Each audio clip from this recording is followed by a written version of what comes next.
Hello everyone. Have a good time. I am Dan and I am back with another video to learn more about data science. If you have watched the trailer video, you will realize that you are dealing with extensive science. As a result, to enter the ocean, one must start from the shallow shore. In this video, I am going to explain some basic terms of data science. Terms that are the cornerstone of science and you should be familiar with them.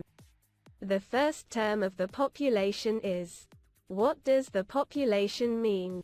It is called a collection of subjects that are of interest to us. For example, all the voters of an election, or all the potential buyers of property, or the level of pollution in the city in one day.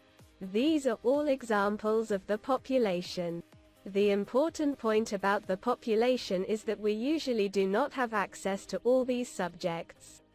That is, we cannot find all the voters or know all the customers or measure the pollution of the entire city. So now what should we do if we want to describe that population? This is where the statistics come into play. An essential part of data science is statistics.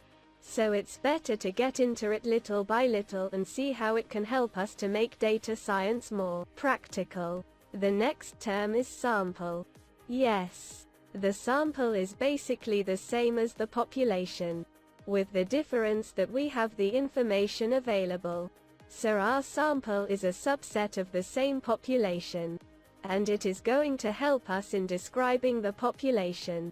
Before I explain the next term, let me first talk about the model. The model is basically a simplification of our events. That is, it makes our work easier in describing something.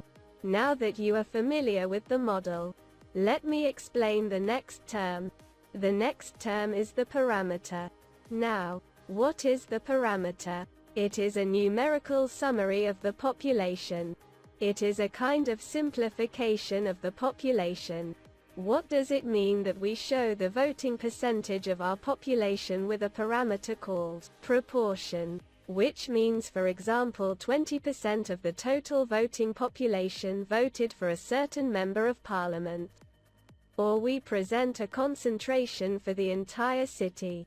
They say the mean. Basically, this number is the sum of the concentration of each point in the city divided by the number of points. Now, can we get access to the population parameter? That is, find out exactly what the concentration of the whole city is? Definitely not. Maybe it can be done for small populations and examine all the subjects. But when the population will be large, this is almost impossible. So what should be done? Creating a sample is what should be done. The next term is variable.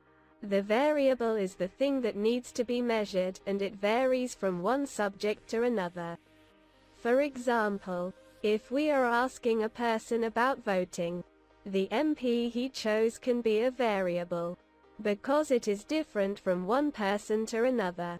Now if we ask the person's age as well, we have a new variable that can help us interpret the results more. Sometimes we can have even more variables than our subjects.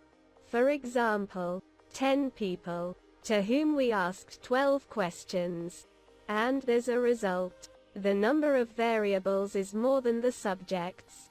So maybe it is necessary to remove some of those variables to make the analysis easier.